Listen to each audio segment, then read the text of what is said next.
How to activate your Commonwealth Bank Debit Card easily. Let's get started. Activate via the Common Bank app. Download and open the Common Bank app on your device. Log in with your NetBank client number and password. Tap on Cards tab at the bottom of the screen. Locate your new debit card and tap Activate. Follow the prompts to set your card's PIN and complete the activation. Next, activate via net banking.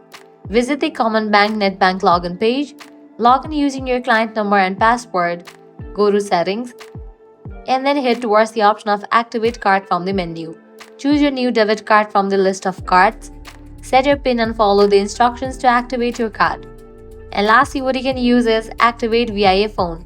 Call Common Bank customer service at 132221, available 24/7. Follow the automated prompts or speak directly with a representative. Provide the required personal information to verify your identity. Set your PIN and confirm the activation over the phone. With that, your Common Bank debit card will be activated and ready to use. So that's a wrap for this video. If this guide was helpful, do not forget to like, share and subscribe to our channel. Thanks for watching.